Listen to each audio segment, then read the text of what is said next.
Vraiment que Dieu vous donne la compréhension.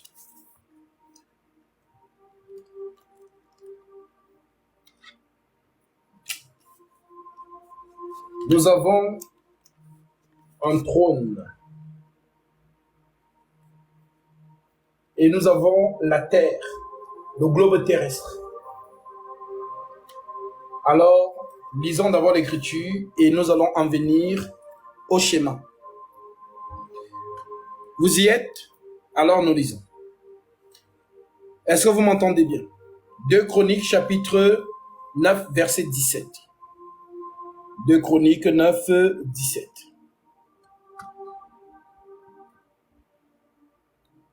D'accord. Le roi fit un grand trône d'ivoire et le couvrirent d'or pur. Le roi fit un grand trône d'ivoire et le couvrit d'or pur. Ce trône avait 6 degrés et un marchepied d'or et attenant au trône. Il y avait des bras de chaque côté du siège, 2 lions. Étaient près des bras et 12 lions sur les 6 degrés, de part et d'autre. Il ne s'est rien fait de pareil pour aucun royaume. Je répète. Le roi fit un grand trône d'ivoire et le couvrit d'or pur. Ce trône avait 6 degrés et un marchepied d'or attenant au trône. Il y avait des bras de chaque côté du siège. 2 lions étaient près des bras et 12 lions sur les 6 degrés et de part et d'autre. Il ne s'est rien fait de pareil pour aucun royaume.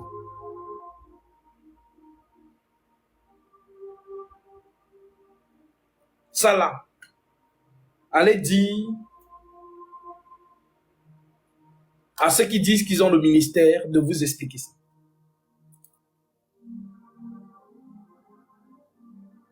Ce qui va être expliqué, on ne vous a jamais expliqué ça.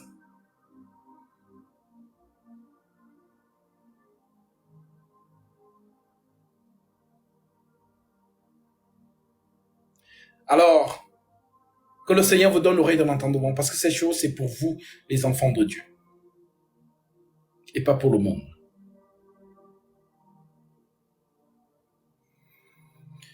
Nous avons donc ce trône ici.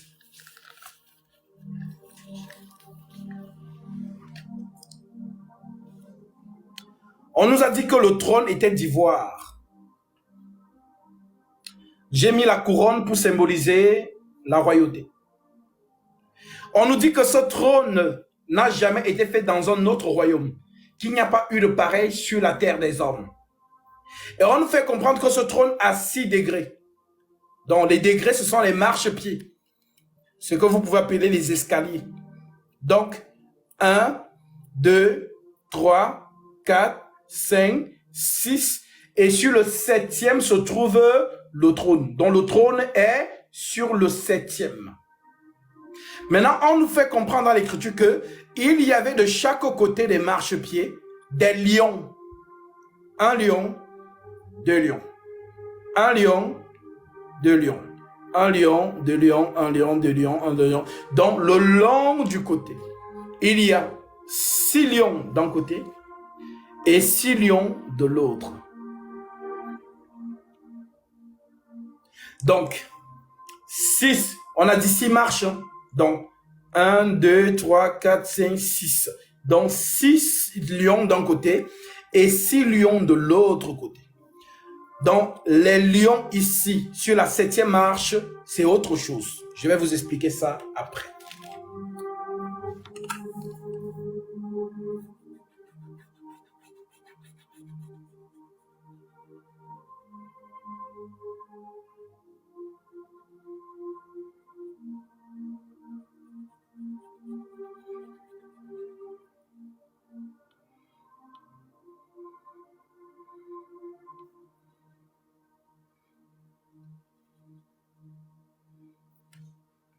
Alors, mes frères, je vais relire 2 Chroniques chapitre 9 verset 17. Le roi fit un grand trône d'ivoire et le couvrit d'or pur. C'est-à-dire l'or, c'est le symbole de quoi? La royauté.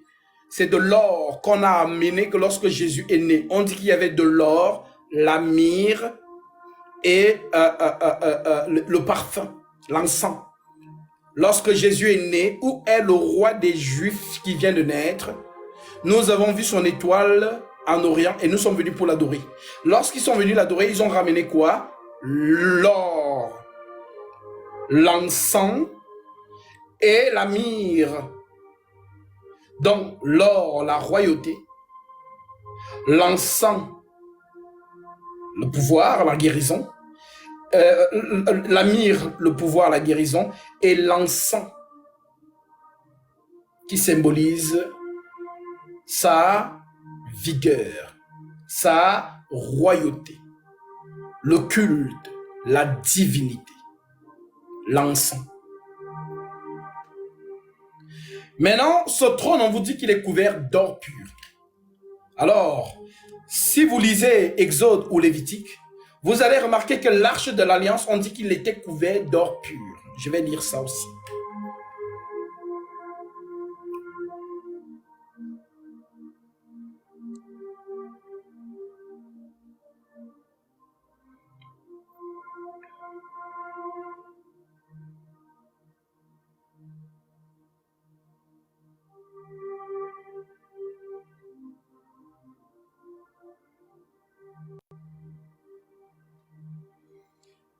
Donc, nous sommes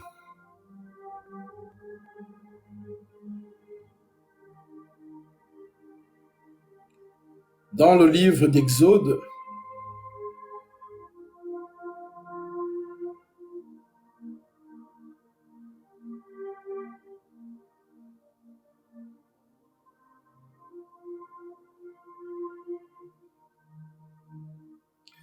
Exode 40.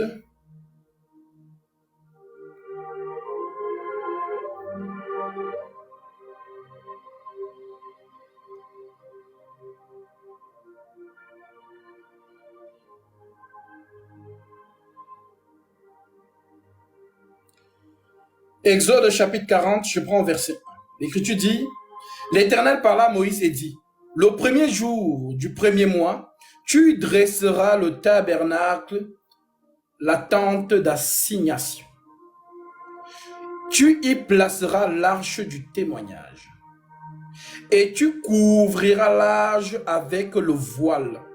Tu apporteras la table et tu la disposeras en ordre. Tu apporteras le chandelier et tu en arrangeras les lampes. Tu placeras l'autel d'or pour le parfum devant l'arche du témoignage et tu mettras le rideau à l'entrée du tabernacle. Tu placeras l'autel des holocaustes devant l'entrée du tabernacle de la tente d'assignation. Tu placeras la cuve entre la tente d'assignation et l'autel et tu mettras de l'eau. Tu placeras le parvis à l'entour et tu mettras le rideau à la porte du parvis. Tu prendras d'huile d'onction et tu oindras le tabernacle et tout ce qu'il renferme. Et tu les sanctifieras avec tous ses ustensiles et il sera saint. Tu oindras l'autel des holocaustes et tous les ustensiles et tu sanctifieras l'autel et l'autel sera très saint. Tu oindras la cuve avec sa base et tu la sanctifieras. Tu feras avancer Aaron et ses fils vers l'entrée de la tente d'assignation et tu les laveras avec l'eau. Tu revêtiras Aaron des vêtements sacrés. Tu l'oindras et tu le sanctifieras pour qu'il soit à mon service dans le sacerdoce. Tu feras approcher ses fils, tu les revêtiras des tuniques et tu les oindras comme tu as oint leur père pour qu'ils soient à mon service dans le sacerdoce. Cette onction leur assurera la perpétuité, le sacerdoce parmi les leurs descendants. Moïse fit tout ce que l'Éternel lui avait ordonné. Il fit ainsi. Le premier jour du premier mois de la seconde année, le tabernacle fut dressé. Moïse dressa le tabernacle, il en posa les bases, plaça les planches et les barres et éleva les colonnes. Il étendit la tente sur le tabernacle et il mit la couverture de la tente par-dessus, comme l'Éternel avait ordonné à Moïse. Il prit le témoignage et le plaça dans l'arche. Il mit les barres et l'arche et il posa le propitiatoire au-dessus de l'arche. Il apporta l'arche dans le tabernacle. Il mit le voile de séparation et il couvrit l'arche du témoignage comme l'Éternel l'avait ordonné à Moïse. Il plaça la table dans la tente d'assignation au côté du septentrion, donc au côté septentrional, le nord du tabernacle, en dehors du voile, et il déposa en ordre les pains devant l'Éternel, comme l'Éternel l'avait ordonné à Moïse. Il plaça le chandelier dans la tente d'assignation en face de la table, au côté méridional du tabernacle, et il arrangea les lampes devant l'Éternel, comme l'Éternel l'avait ordonné. Il plaça l'autel d'or dans la tente d'assignation devant le voile et il fit brûler les parfums odorifiants comme l'Éternel l'avait ordonné à Moïse. Est-ce que vous avez entendu? Tout ce chapitre vous parle de ce trône. L'arche de l'Alliance était recouverte d'or, symbole de l'Éternel. Et ceci était où? Dans la maison du trésor que le roi Salomon avait construit, selon 2 Chroniques, chapitre 2, verset 6. Nous lisons.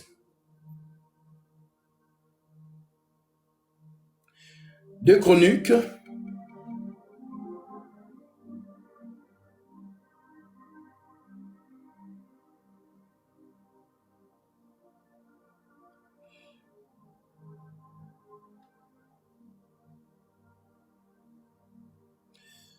écoutez, je prends à partir du verset 4.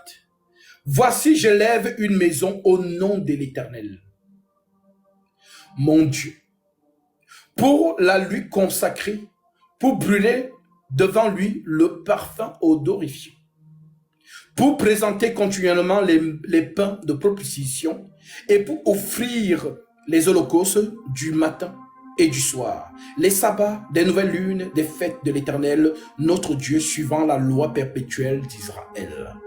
Verset 5. La maison que je vais bâtir doit être grande, car notre Dieu est plus grand que tous les dieux. Mais qui a le pouvoir de bâtir une maison puisque les cieux et les cieux des cieux ne peuvent le contenir? Salomon veut bâtir une maison. Mais il dit, mais quel est l'esprit qui peut contenir l'esprit de Dieu? Voici les cieux et les cieux des cieux. En d'autres termes, l'univers intersidéral ne peut contenir l'esprit de Dieu. Mais qui a le pouvoir de bâtir une maison puisque les cieux et les cieux des cieux ne peuvent le contenir? Et qui suis-je pour lui bâtir une maison, si ce n'est pour faire brûler des parfums devant lui? Envoyez-moi donc un homme habile pour les ouvrages en or, en argent, en airain et en fer, en étoffe, teinte, en pourpre, en croix-masie et en bleu, et connaissant la sculpture, afin qu'il travaille avec les hommes habiles qui sont auprès de moi en Juda et à Jérusalem, et que David mon père a choisi. Envoie-moi aussi du Liban, des bois de cèdre, de cyprès, de sandal, car je sais que tes serviteurs s'attendent à couper le bois du Liban. Voici, mes serviteurs seront avec les tiens, que l'on me prépare du bois en abondance, car la maison que je vais bâtir sera grande et magnifique. Je donnerai à tes services, je donnerai à tes serviteurs qui couperont, qui abattront les bois, 20 000 corps de froment foulé, 20 000 corps d'orge, 20 000 bas de vin, 20 000 bas d'huile, Uram roi de Tyr, répondit dans une lettre qu'il envoya à Salomon, c'est parce que l'Éternel aime son peuple qu'il t'a établi roi sur eux. Huram dit encore, béni soit l'Éternel, le Dieu d'Israël, qui a fait les cieux et la terre, de ce qu'il a donné au roi David un fils sage, prudent, intelligent, qui va bâtir une maison à l'Éternel, une maison royale pour lui. Je l'envoie donc un homme habile et intelligent, Huram-Abi, fils d'une femme d'entre les filles de Dan, et du père des Tyriens.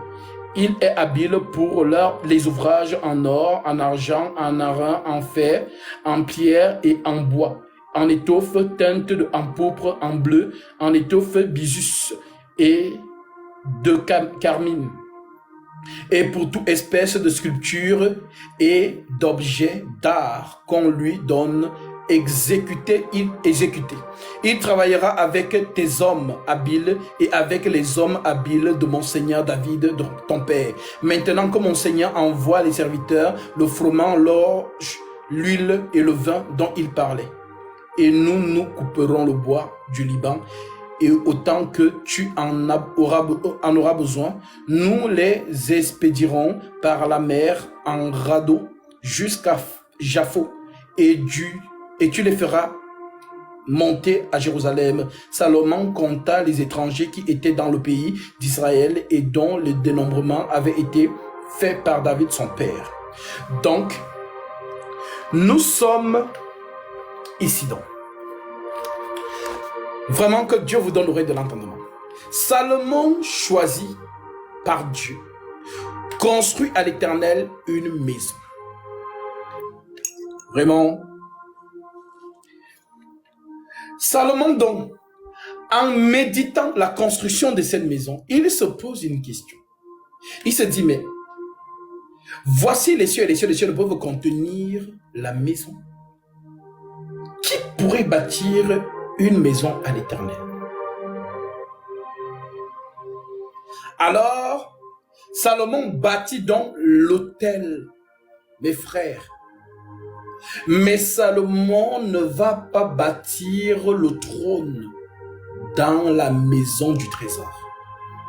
Maintenant, le trône va se trouver où? Chez lui, dans son palais royal. Et voici le trône. Salomon, c'est qui? C'est un langage. C'est un message que Dieu vous envoie. Ne vois pas Salomon, le fils de David. C'est un autre Salomon, le vrai Salomon. C'est lui qui est assis là. Alors, les degrés représentent quoi? Tu lis les degrés. Ça représente quoi? Les degrés représentent les générations.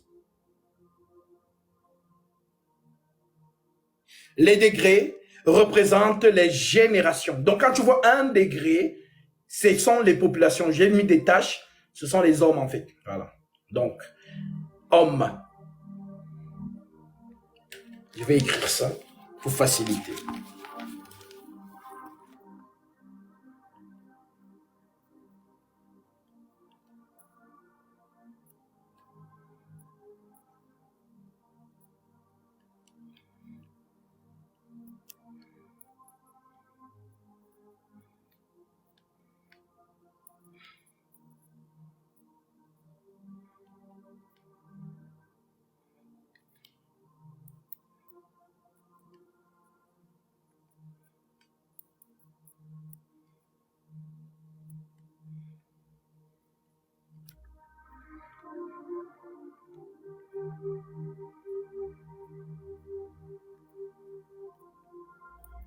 Alors,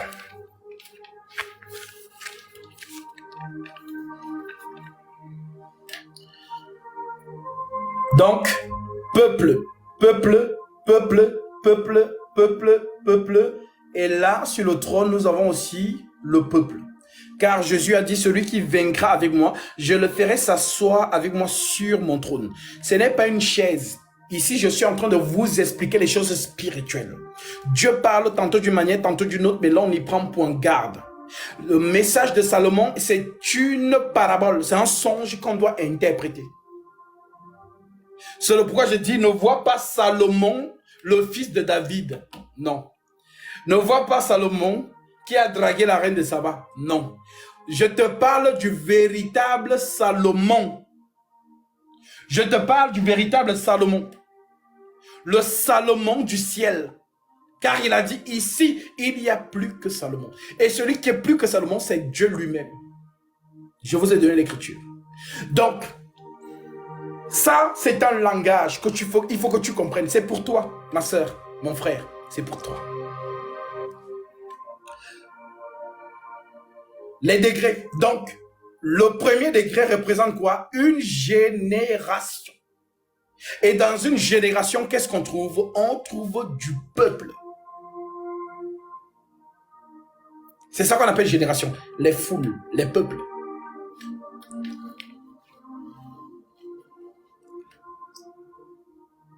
Alors, on te dit donc que dans chaque génération, Dieu a son peuple.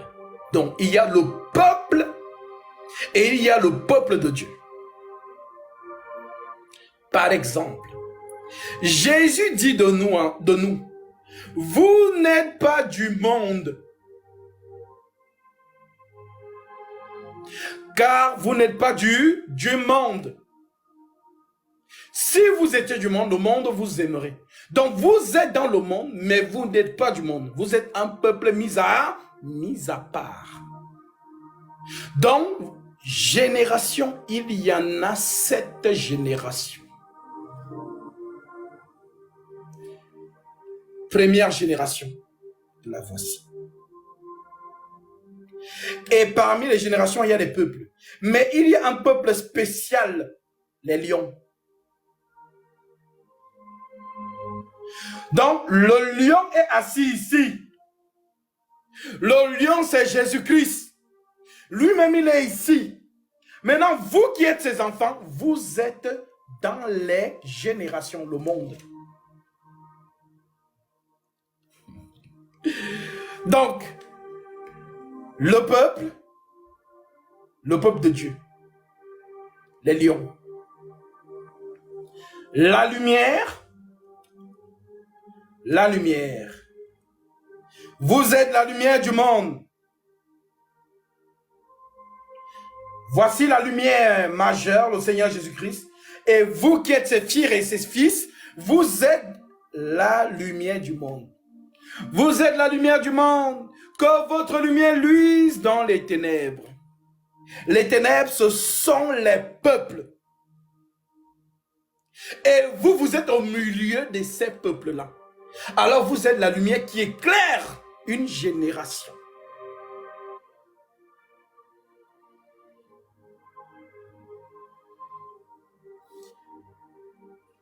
Première génération. Le peuple de Dieu. Deuxième génération. Le peuple de Dieu. Troisième génération. Le peuple de Dieu. Quatrième génération. Le peuple de Dieu. Cinquième génération. Le peuple de Dieu. Sixième génération. Le peuple de Dieu. Septième génération, c'est le retour. L'enlèvement. Voilà pourquoi je vous donne ce verset.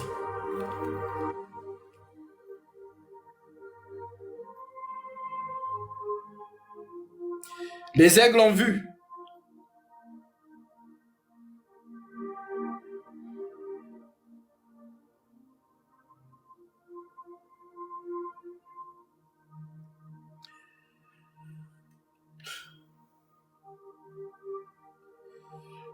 Jude chapitre 1. Épître de Jude chapitre 1. Verset 14.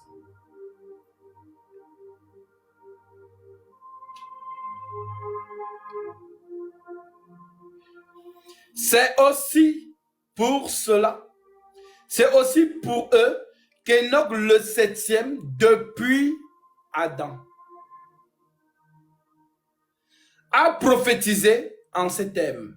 Voici le Seigneur est venu avec ses saintes myriades pour exercer le jugement contre tous et pour faire rendre compte à tous les impies parmi eux de tous les actes d'impiété qu'ils ont commis et de toutes les paroles injurieuses qu'ont proférées contre lui des pécheurs impies.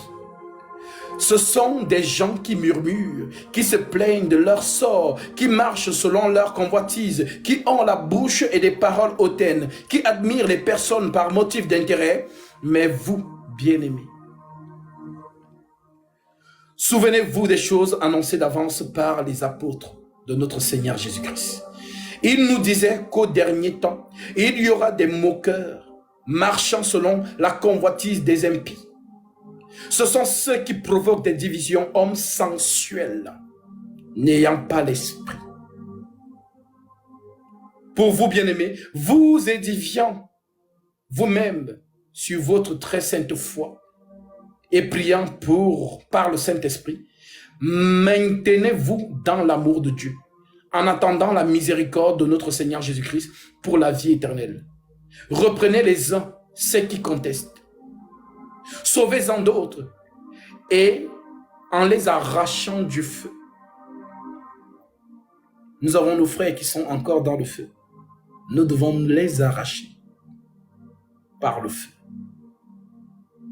Et pour d'autres encore, ayez une pitié mêlée de crainte, haïssant jusqu'à la tunique souillée par la chair.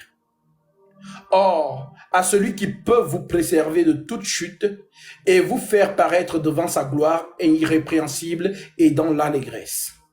À Dieu seul, notre Sauveur, par Jésus-Christ notre Seigneur, soit gloire, majesté, force et puissance dès avant tous les temps et maintenant et dans tous les siècles.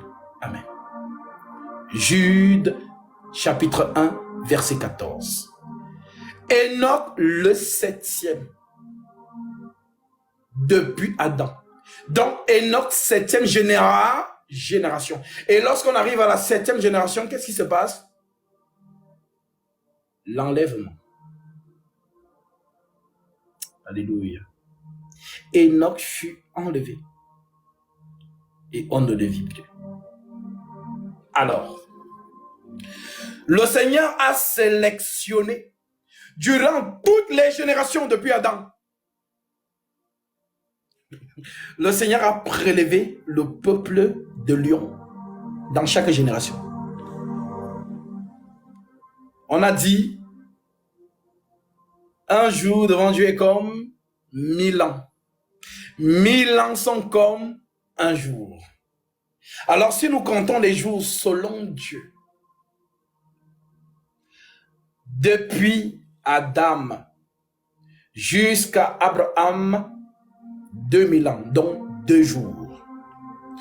Depuis Abraham jusqu'au Messie, le Seigneur Jésus, il y a 2000 ans, donc 2 jours, ça fait 4 jours en tout. Depuis Jésus jusqu'à l'an 2000 de notre ère, nous sommes en 2023, donc l'an 2000 de notre ère, il y a 2000 ans, donc 2 autres jours, en tout 6 jours. Mes frères, le 7e jour, c'est l'enlèvement. Les 6 jours se sont écoulés. Il reste un jour du roi, le millénium. Jésus doit régner sur la terre des hommes. Notre Père qui est aux cieux, que ton nom soit sanctifié, que ton règne vienne et que ta volonté soit faite sur la terre comme dans le ciel. Le millénium. Alors le Seigneur peut frapper à tout moment pour enlever Enoch, le véritable Enoch. On va lire ça. Ah, que Dieu vous donne l'oreille de la compréhension.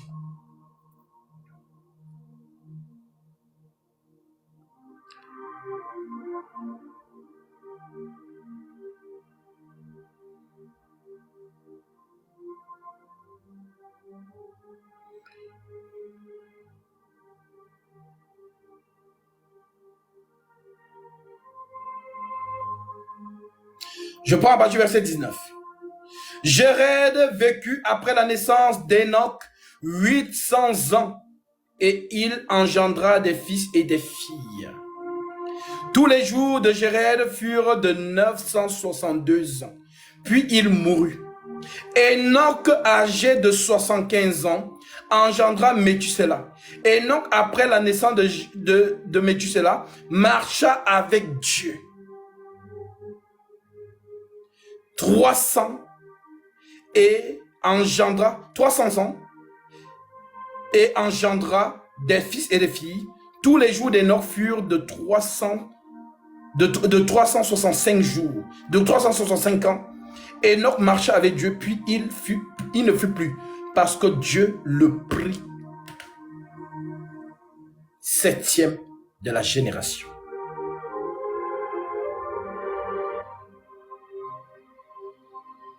Genèse chapitre 5. Nous avons commencé au verset 19 et on s'est arrêté au verset 24.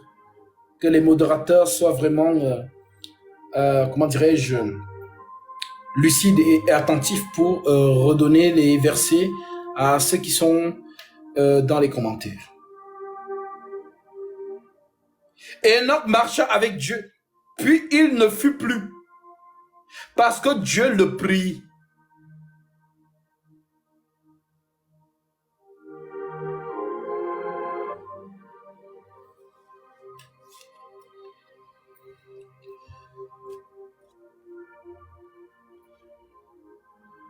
Ceux qui ont été cités avant sont morts. Alléluia.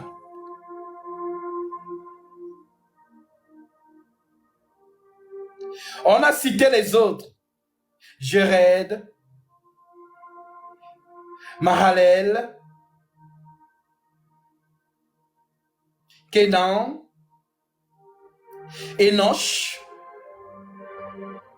Seth, Adam. Quand on les cite, on dit, ah, il vécut tel nom et il mourut. Mais quand on arrive chez Enoch, Enoch n'est pas mort. Il fut pris. Et il fut enlevé. Alors, le trône de Salomon. Chaque peuple, une génération. Les lions représentent toi, élu de Dieu.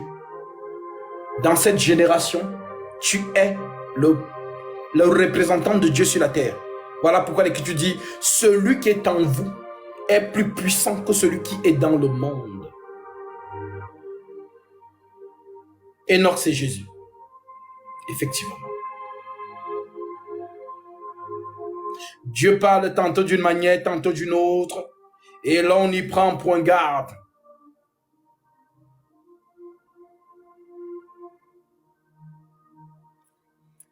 Vous avez l'explication du trône de Salomon. Maintenant, hier je vous ai dit que Dieu marche avec un peuple physiquement et l'autre peuple spirituellement.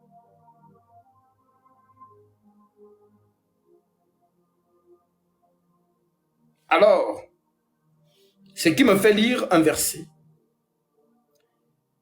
Michée chapitre 7.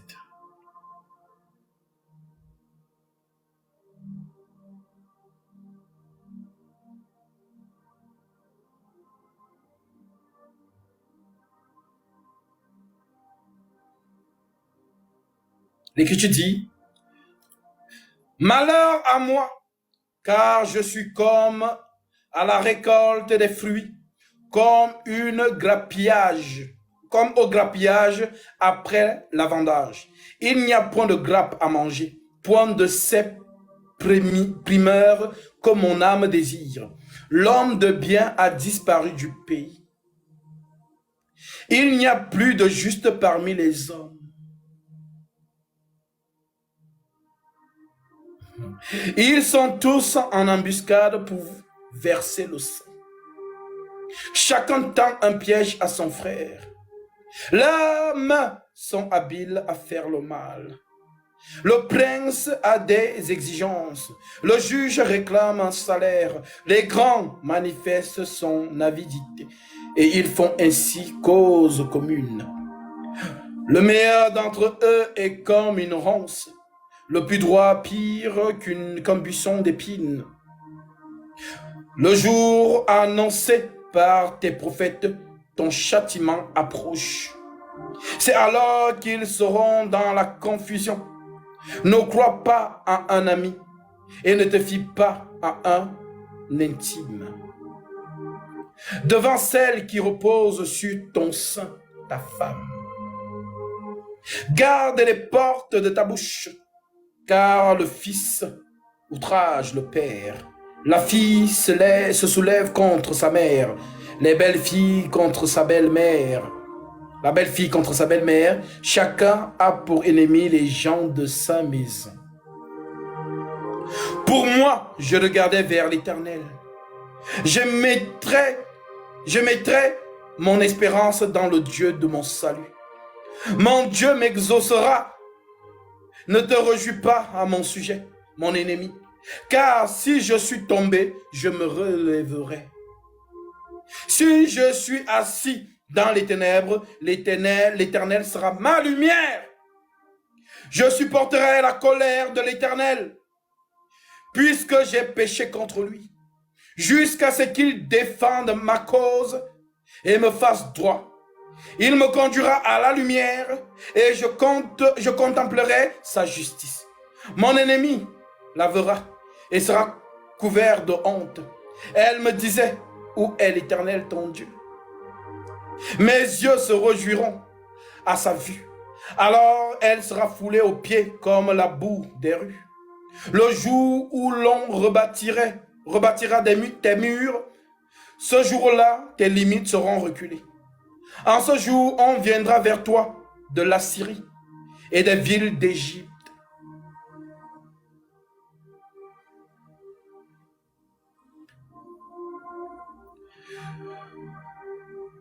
L'Égypte jusqu'au fleuve, d'une mer à l'autre, d'une montagne à l'autre, le pays sera dévasté à cause de ses habitants, à cause du fruit de leurs œuvres. Paix, ton peuple, avec ta houlette, le troupeau de son héritage qui habite solitaire dans la forêt, au milieu du Carmel.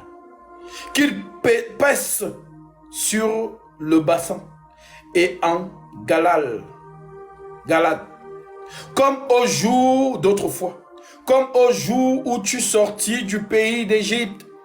Je te ferai voir des prodiges, les nations le verront et seront confuses.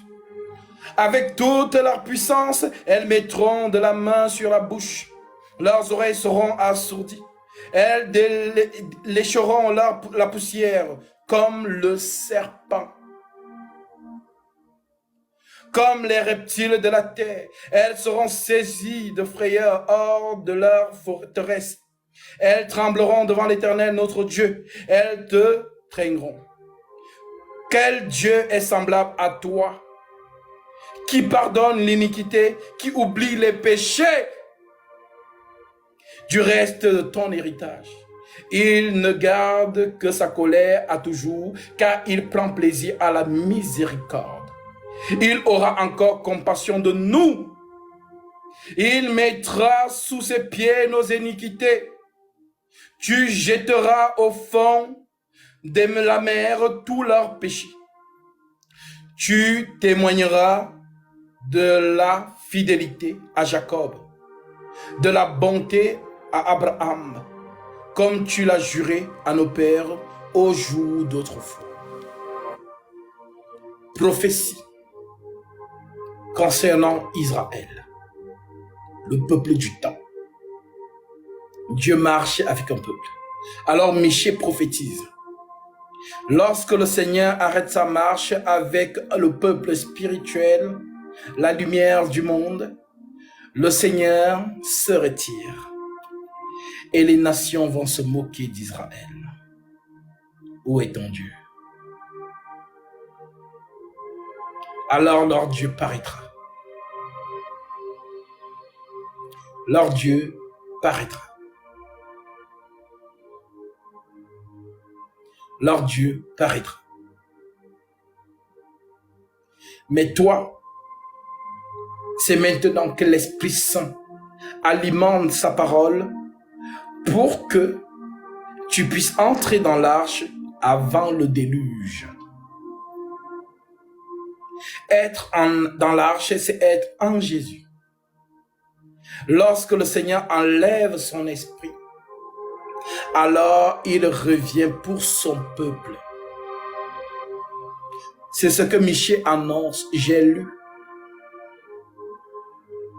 Donc ceux qui disent qu'Israël n'existe pas, oh les 144 000 c'est l'église fusionnée, non.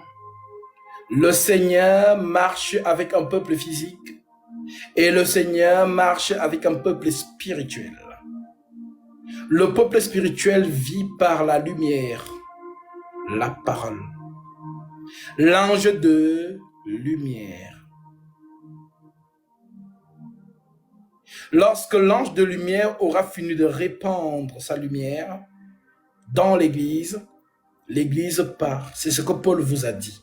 Je lis donc ici Thessaloniciens chapitre 2. Pour ce qui concerne l'avènement de notre Seigneur Jésus-Christ et notre réunion avec lui, nous vous prions, frères, de ne pas vous laisser facilement ébranler dans votre bon sens et de ne pas vous laisser troubler soit par quelques inspirations, soit par quelques paroles ou par quelques lettres qu'on dirait venir de nous. Comme si le jour du Seigneur était déjà là.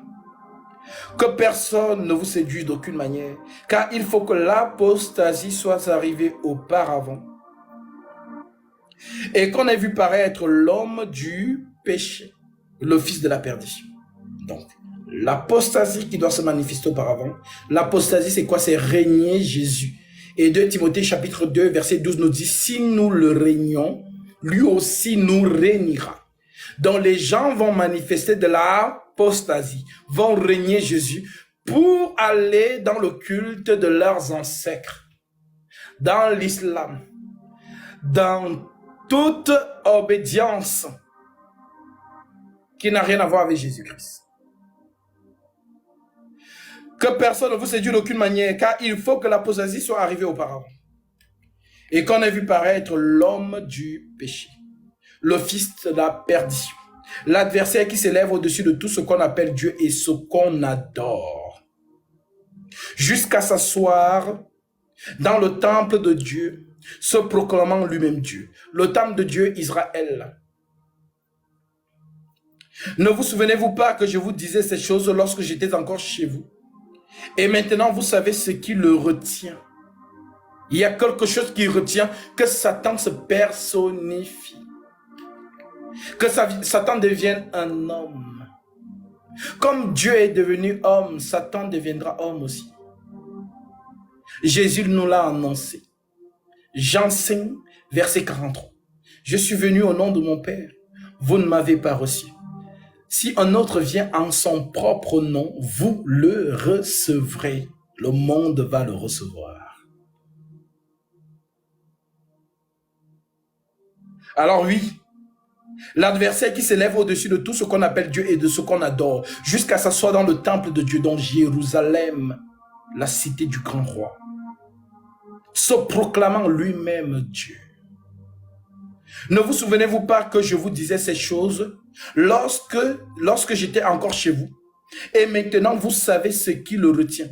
Dans l'église, vous savez ce qui retient Satan d'entrer dans le monde personnellement. En d'autres termes, en chair. Vous savez, qu'est-ce qui retient l'entrée de Satan sur la terre humainement?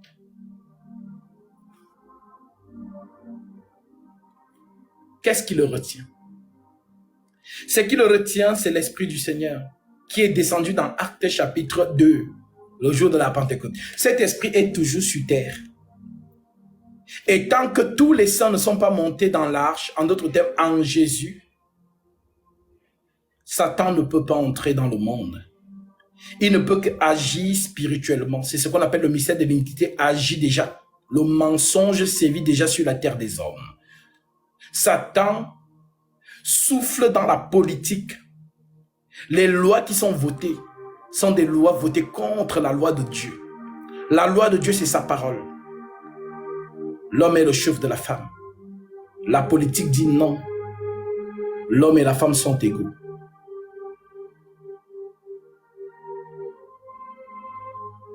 L'Esprit de Dieu dit l'homme doit se marier avec la femme. La politique dit non. Chapeau peut se marier avec un chapeau. Et une fleur peut se marier avec une fleur. C'est la politique. C'est l'esprit de l'iniquité qui agit. Ce ne sont pas des hommes qui votent des lois. Il y a une puissance qui les dépasse. Eux-mêmes ne savent pas.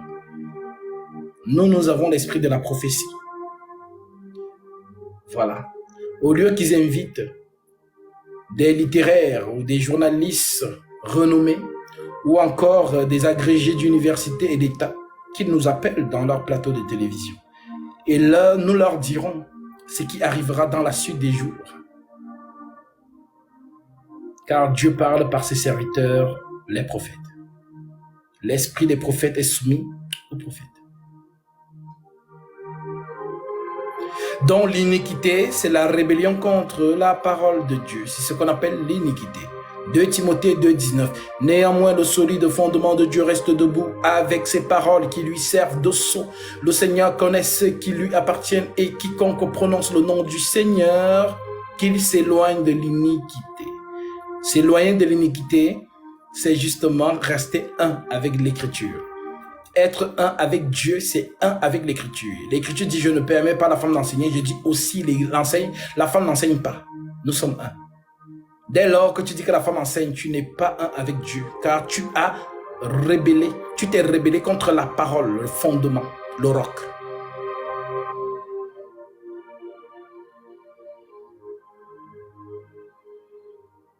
Les apôtres n'ont pas cessé de vous le dire. Ainsi donc, frères, demeurez fermes et retenez les instructions que vous avez reçues, soit par notre parole, soit par notre lettre. Mais vous vous êtes écartés des lettres pour suivre des hommes avec leur théologie ou leurs fables habilement conçues. Les rudiments du monde. As-tu lu le livre de pasteur tel? As-tu lu le livre de prophète tel? As-tu lu le livre de tel? Toutes ces choses sont diaboliques et démoniaques. Vous êtes en train de contredire la parole du Christ qui nous a dit dans Colossiens chapitre 2, avant de revenir dans 2 Thessaloniciens. Colossiens 2,8 nous dit quoi? Colossiens 2,8 nous dit ceci. Prenez garde que personne ne fasse de vous sa proie par la philosophie et par une vaine tromperie, s'appuyant sur les traditions des hommes, sur les rudiments du monde et non sur Christ. Le système papal est une tradition. On doit être dans un conclave pour nommer un pape. Et ce qui dit que le pape est nommé, c'est de la fumée blanche qui s'échappe d'une cheminée. Tradition des hommes. Alors beaucoup, oui, ont fondé leur foi sur la catéchèse catholique romaine et non sur Christ, le roc, l'Écriture. Donc vous tous qui êtes dans le système papal, vous êtes en chemin pour la perdition. Et le système papal a ses filles, dites les églises luthériennes ou réveillées, pentecôtistes, adventistes, témoins de Jéhovah, mormons, gallicans, méthodistes, ICC, Charisma, ACR, Assomption, Bethel, toutes ces dénominations, ce sont des bateaux pour la perdition. C'est la même bête qui travaille. Elle travaille 2 fois, comme le Seigneur a travaillé 2 fois, dans la loi et dans la grâce.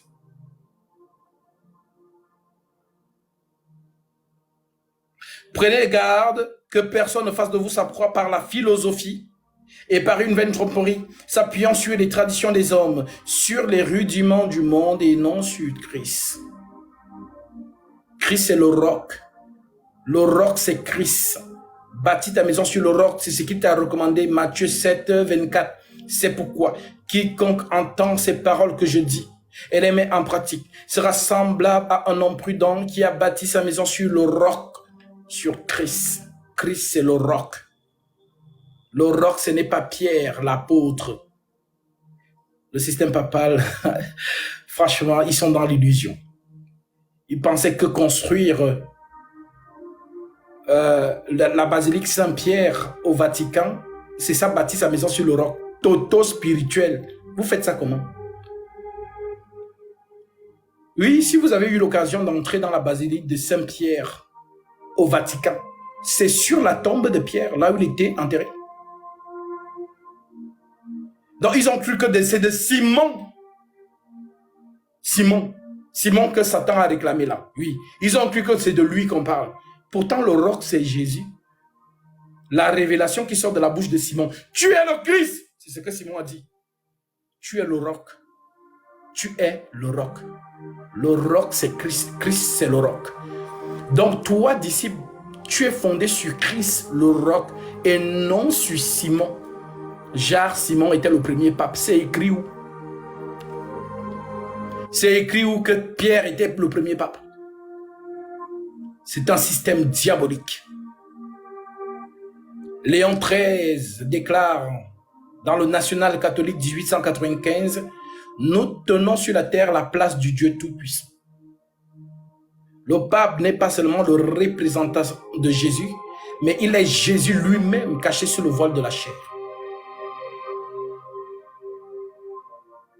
Que Dieu vous fasse grâce, afin que vous sortiez de Babylone la grande, la synagogue de Satan. Souvenez-vous que Satan se déguisera toujours en ange de lumière pour vous plaire.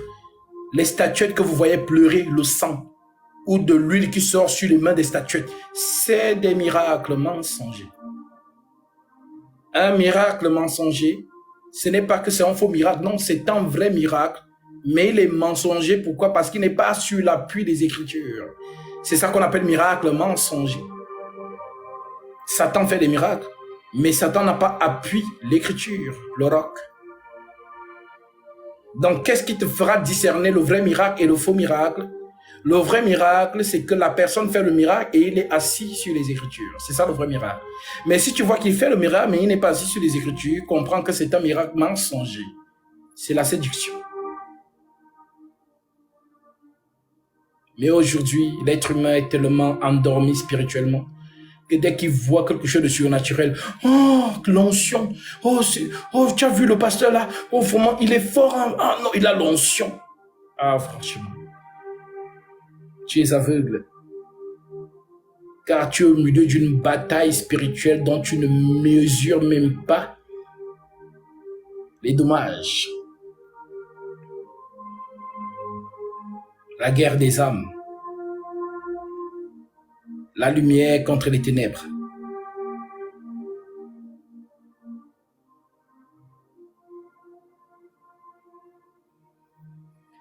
Alors, nous reprenons où nous nous sommes arrêtés. L'Écriture dit, ne vous souvenez-vous pas que je vous disais ces choses lorsque j'étais encore avec vous, et maintenant vous savez ce qui le retient, afin qu'il ne paraisse qu'en son temps.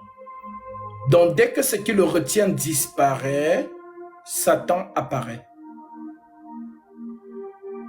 Il est tellement pressé d'entrer dans le monde, mais tant que le Saint-Esprit est sur terre, l'Église est sur terre, il ne peut pas entrer. Dès que l'Église part, Satan entre en scène. Quand Satan est donc sur terre, s'accomplit la prophétie de Michée 7 que je viens de vous lire. Je vais relire, franchement, je vais relire cette prophétie parce que les gens sont têtus et ils ont du mal à comprendre. Mais je sais que les enfants de Dieu comprennent.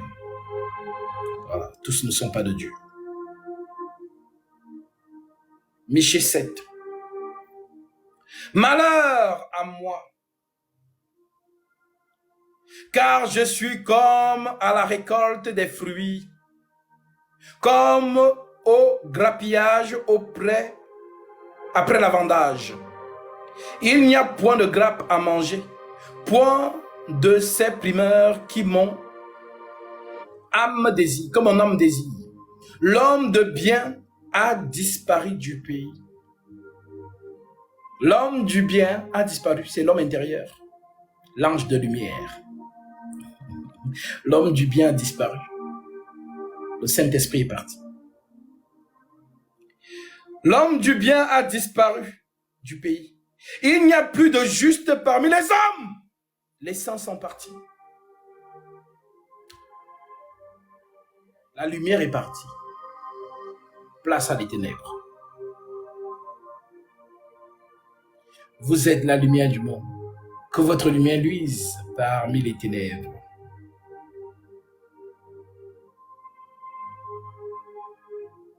Que ceux qui ont les oreilles pour entendre, entendent. Que ceux qui ne comprennent pas, ce n'est pas de votre faute. La prophétie dit, les méchants ne comprendront pas, mais ceux qui auront de l'intelligence comprendront.